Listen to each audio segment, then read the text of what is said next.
Indian സ്വാതന്ത്ര്യ സമരത്തിൽ പങ്കെടുത്ത് രക്തസാക്ഷിത്വം വഹിച്ച നിരവധി രാജ്യസ്നേഹികൾ, അറിയപ്പെട്ടവരും അറിയപ്പെടാത്തവരുമൊക്കെയായി നിരവധി വ്യക്തിത്വങ്ങൾ. ഒരിക്കലും നിലയ്ക്കാത്ത ദേശസ്നേഹത്തിൽ ആവേശം പൂണ്ട് സ്വന്തം ജീവൻ ഭാരതത്തിനു വേണ്ടി നൽകുമ്പോൾ ആ രക്തസാക്ഷിയുടെ പ്രായം എത്രയെന്നോ? വെറും 12 വയസ്സ്.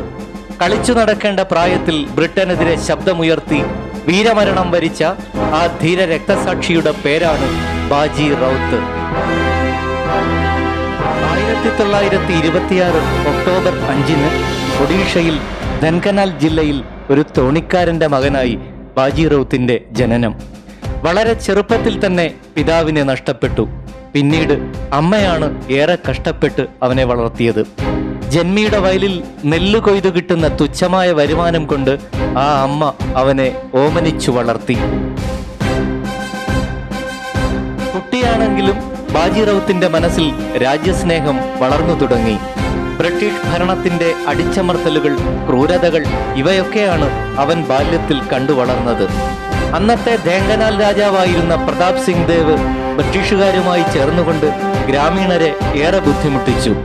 കനത്ത നികുതിയാണ് ഗ്രാമീണരിൽ നിന്നും ഈ രാജാവ് ഈടാക്കിയിരുന്നത്. ഈ അനീതികൾക്കെതിരെ വീർ വൈഷ്ണവ് എന്നറിയപ്പെടുന്ന വൈഷ്ണവ് ചരൺ പട്നായിക് പ്രജാമണ്ഡൽ എന്ന സംഘടനയ്ക്ക് രൂപം നൽകി. അങ്ങനെ ബാജി റൌത്തും പ്രജാമണ്ഡൽ എന്ന സംഘടനയിൽ ആവേശത്തോടെ ചേർന്നു പ്രവർത്തിച്ചു. ബ്രിട്ടീഷ് ഭരണത്തിനെതിരെയും ചൂഷകനായ ഈ രാജാവിനെതിരെയും പോരാടുക എന്നതായിരുന്നു സംഘടനയുടെ ലക്ഷ്യം. ബാജി റൌത്ത് എല്ലാ സമരങ്ങളിലും മുൻനിരയിൽ തന്നെ ഉണ്ടായിരുന്നു. ആ കുട്ടിയുടെ രാജ്യസ്നേഹവും വിപ്ലവ വീര്യവും മുതിർന്നവരെ പോലും അത്ഭുതപ്പെടുത്തി. പ്രജാമണ്ഡൽ സംഘടനയിലെ അംഗങ്ങളുടെ കണ്ണിലുണ്ണിയായി ബാജി റൌത്ത് മാറി. സംഘടന ഏറെ ശക്തി പ്രാപിച്ചു. അനേകം യുവാക്കൾ രാജ്യസ്നേഹം മനസ്സിൽ ഉൾക്കൊണ്ട് സംഘടനയിൽ ചേർന്ന് പ്രവർത്തിച്ചു. അങ്ങനെ സംഘടനാ ശക്തി അനുദിനം വളർന്നുകൊണ്ടിരുന്നു. പ്രജാമണ്ഡലിന്റെ ഈ വളർച്ച ബ്രിട്ടീഷുകാർ ശ്രദ്ധിക്കുന്നുണ്ടായിരുന്നു. ആ സംഘടനയുടെ വളർച്ചയും ശക്തിയും തങ്ങൾക്ക് ഭീഷണിയാകുമെന്ന് അവർ മനസ്സിലാക്കുന്നു. സംഘടനയെ തകർക്കുവാനും ഹുബൻ ഗ്രാമം ആക്രമിച്ച് നേതാവായ വൈഷ്ണവിനെ പിടികൂടി ശിക്ഷിക്കുവാനും ബ്രിട്ടീഷുകാർ തീരുമാനിക്കുന്നു. 1938 ഒക്ടോബർ 10 ബ്രിട്ടീഷുകാർ ആ ഗ്രാമം ആക്രമിക്കുന്നു. ഗ്രാമത്തിലാകെ വലിയ അക്രമങ്ങൾക്ക് തുടക്കമിട്ടു.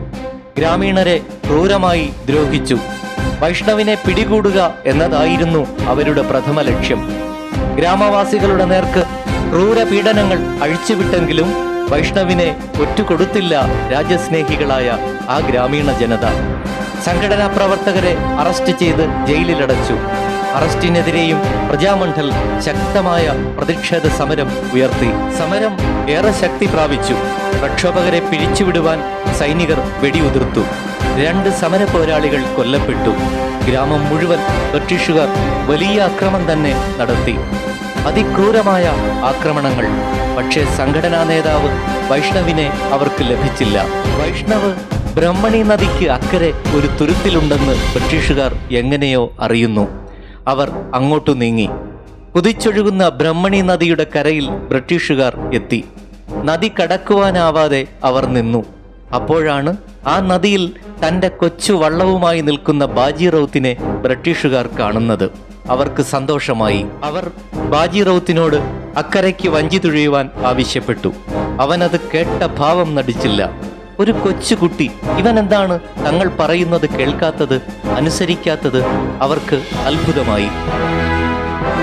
അവർക്കറിയില്ലല്ലോ ഈ കുരുന്നു ബാലന്റെ രക്തത്തിലെ ദേശസ്നേഹവും വിപ്ലവ വീര്യവും. അവർ വീണ്ടും ഉച്ചത്തിൽ അവനോട് അലറിക്കൊണ്ട് പറഞ്ഞു, നിന്നോടല്ലേ പറഞ്ഞത് അക്കരയ്ക്ക് തോണി തുഴയാൻ? ഞങ്ങളെ വേഗം അക്കരയ്ക്കെത്തിക്ക്. ബാജി റൌത്ത് എഴുന്നേറ്റു. പട്ടാളക്കാർ ഉയർത്തിയ ആജ്ഞാശബ്ദത്തിനപ്പുറം അവൻ ശബ്ദമുയർത്തി ധീരതയോടെ പറഞ്ഞു, അക്കരയ്ക്ക് എത്തിക്കാനോ എനിക്ക് മനസ്സില്ല. പട്ടാളക്കാർ അത്ഭുത സ്തബ്ധരായി. അവരതൊട്ടും പ്രതീക്ഷിച്ചില്ല. അവർ പരസ്പരം നോക്കി. അപ്പോൾ അവർക്ക് തോന്നിയത് ഇവനൊരു ബാലനല്ല, സ്വാതന്ത്ര്യം മോഹിച്ച് ഒരു വിപ്ലവകാരി ആകാശം മുട്ടെ ഉയർന്നു നിൽക്കുന്നത് പോലെ. അവർ അവനോട് വീണ്ടും പറഞ്ഞു, നീ മര്യാദയ്ക്ക് ഞങ്ങളെ അക്കരയ്ക്ക് എത്തിക്ക്, അല്ലെങ്കിൽ നിന്നെ ഞങ്ങൾ വെടിവെച്ചു കൊല്ലും. ആ ഭീഷണിയൊന്നും കേട്ട് ആ കുഞ്ഞു ധീരൻ ഭയന്നില്ല. നിങ്ങൾ വെടിവെച്ചോളൂ, നിങ്ങളെ അനുസരിക്കുന്നതിലും ഭേദം മരണമാണ്, എന്നെ ഭയപ്പെടുത്താൻ നോക്കണ്ട. ബ്രിട്ടീഷ് പട്ടാളക്കാർക്ക് ദേഷ്യം അടക്കാനായില്ല. അടുത്ത ക്ഷണത്തിൽ തന്നെ ആ കുഞ്ഞു ശരീരത്തിലൂടെ വെടിയുണ്ടകൾ തുളച്ചു കയറി. അവൻ നിലത്തു വീണു. ഭാരത മണ്ണിലേക്ക് അവൻ്റെ ചുടുരക്തം കുതിച്ചൊഴുകി. ഭാരതത്തിൻ്റെ ഏറ്റവും പ്രായം കുറഞ്ഞ ധീര രക്തസാക്ഷി ബാജി റൌത്ത്. ധൈര്യത്തിൻ്റെയും ദേശസ്നേഹത്തിൻ്റെയും ആൾരൂപമായ ബാജി റൌത്തിൻ്റെ നെഞ്ചിലേക്ക് നിറയൊഴിച്ചപ്പോൾ ആ പട്ടാളക്കാരൻ്റെ കൈകൾ ഒരു നിമിഷം വിറച്ചിട്ടുണ്ടാകാം, അത് തീർച്ച.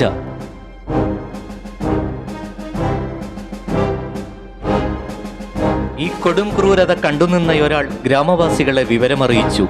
ആ ഗ്രാമം മുഴുവൻ അങ്ങോട്ടേക്ക് കുതിച്ചെത്തി. വേദനയും രോഷവും അടക്കാനാവാതെ എല്ലാം മറന്ന് അവർ സൈനികരെ ആക്രമിച്ചു. ചെറുത്തു നിൽക്കുവാൻ ബ്രിട്ടീഷുകാർക്ക് കഴിഞ്ഞില്ല. കടലിളകി എത്തുന്നത് പോലെ എത്തുകയായിരുന്നു ആ ഗ്രാമീണ ജനത ആത്മരോഷത്തോടെ. പ്രജാമണ്ഡൽ നേതാവ് വൈഷ്ണവും സംഘടനാ പ്രവർത്തകരുമൊക്കെ വിവരമറിഞ്ഞ് അവിടേക്കെത്തി. ബാജി റൌത്തിന്റെ മൃതശരീരം ട്രെയിനിൽ കട്ടക്കിലെത്തിച്ചു. ആയിരക്കണക്കിന് ആളുകളും നേതാക്കളുമൊക്കെ സ്റ്റേഷനിലെത്തി. വികാരനിർഭരമായ അന്തരീക്ഷം. ബാജി റൌത്തിന്റെ മൃതശരീരം കണ്ട് നെഞ്ചുപൊട്ടുന്ന വേദനയിലും മിഴികൾ നിറഞ്ഞൊഴുകുമ്പോഴും അവർ ആവേശത്തോടെ മുദ്രാവാക്യങ്ങൾ മുഴക്കി. ആ കുഞ്ഞു രക്തസാക്ഷിക്ക് വേണ്ടി, ഭാരതത്തിനു വേണ്ടി. തുടർന്ന് വിലാപയാത്ര ശ്മശാനത്തിലേക്ക്. ഒറീസയിൽ കാളവണ്ടികൾ ദൈവീകമായ ഒന്നായിരുന്നു. ബാജി റൌത്തിന്റെ മൃതശരീരം വഹിച്ചത് ആ കാളവണ്ടി തന്നെ. വിലാപയാത്ര കടന്നുപോയ വഴികളിലൊക്കെ ജനങ്ങൾ കൗമാരം കടന്നിട്ടില്ലാത്ത ദേശസ്നേഹിയായ ആ ബാലന്റെ മൃതശരീരം കണ്ട് ഏങ്ങലടിച്ചു കരഞ്ഞു.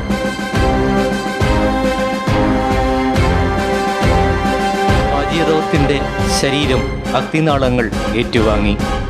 ആ ധീര രക്തസാക്ഷിയുടെ ഓർമ്മയ്ക്കായി ജ്ഞാനപീഠ പുരസ്കാര ജേതാവായ സച്ചിദാനന്ദ റൌത്രേ എഴുതിയ തോണിക്കാരൻ എന്ന കവിത തുടങ്ങുന്നത് ഇങ്ങനെയാണ്: ഇതൊരു ചിതയല്ല സുഹൃത്തുക്കളെ, നിരാശയുടെ ഇരുട്ടിൽ കഴിയുന്ന നമ്മുടെ രാജ്യത്തിന് ഇത് സ്വാതന്ത്ര്യത്തിൻ്റെ വെളിച്ചമാണ്. ഇത് നമ്മുടെ സ്വാതന്ത്ര്യത്തിൻ്റെ അഗ്നിയാണ്. ഇന്നത്തെ തലമുറ ബാജി റൌത്തിനെ ഒരു നിമിഷമെങ്കിലും അറിയുകയെങ്കിലും വേണം. ആ കുട്ടി മരിച്ചു വീണത് അവന് വേണ്ടിയല്ല, ഈ നാടിനു വേണ്ടി, പിന്നീട് ജനിച്ച നമുക്കെല്ലാം വേണ്ടി. സ്വാതന്ത്ര്യത്തിൻ്റെ ശുദ്ധവായു നാം നിറയെ ശ്വസിക്കുന്നുണ്ടെങ്കിൽ അത് നേടിത്തന്നവരെ ഒരു നിമിഷമെങ്കിലും ഒന്നോർക്കണം. സുഖസൗകര്യങ്ങളിൽ നാം മതിച്ചു പായുമ്പോൾ ഒന്ന് തിരിഞ്ഞു നോക്കണം ഭാരത സ്വാതന്ത്ര്യ സമര ചരിത്രത്തിലേക്ക്. അവിടെ എത്രയെത്ര മനുഷ്യരുടെ ജീവത്യാഗത്തിൻ്റെ, രക്തച്ചൊരിച്ചിലിൻ്റെ, ക്രൂരമർദ്ദനങ്ങളേറ്റതിൻ്റെ കഥകൾ ഇരുൾ മൂടി കിടക്കുന്നുണ്ട്. ഇടയ്ക്കൊക്കെ അതൊക്കെ അറിയുക. അല്ലെങ്കിൽ നാം മനുഷ്യരാണ്, ഭാരതീയരാണ് എന്ന് പറയുന്നതിൽ എന്തർത്ഥമാണുള്ളത്? 1947 ആഗസ്റ്റ് 15 ഭാരതം സ്വതന്ത്രമായി. സ്വാതന്ത്ര്യത്തിൻ്റെ നീലവിഹായസിൽ ഭാരത പതാക പാറിപ്പറന്നു. പക്ഷേ അതിനെത്രയെത്ര ധീരദേശാഭിമാനികളുടെ ഹൃദയരക്തം ഒഴുക്കേണ്ടി വന്നു. ബാജി റൌത്തിനെ പോലെ എത്ര ധീരന്മാരുടെ ജീവന്റെ വിലയാണ് ഭാരതത്തിൻ്റെ ഇന്നത്തെ സ്വാതന്ത്ര്യം. കേവലം 12 വർഷം മാത്രം ഈ ഭാരതമണ്ണിൽ ജീവിച്ച ധീര രക്തസാക്ഷി, നീ ജനിച്ചത് തന്നെ രക്തസാക്ഷിയാകുവാൻ വേണ്ടി മാത്രമായിരുന്നുവോ? രാജ്യസ്നേഹത്തോടെ ഒരു നിമിഷം ഭാരതാംബയുടെ 1000 കൈകൾ നിനക്ക് വേണ്ടി ഇതാ ഒന്നിച്ചുയരുന്നു. ബാജി റൌത്ത്, പൊന്നുമകനെ, നിന്നെ വാരിപ്പുണരാൻ, തഴുകി തലോടാൻ.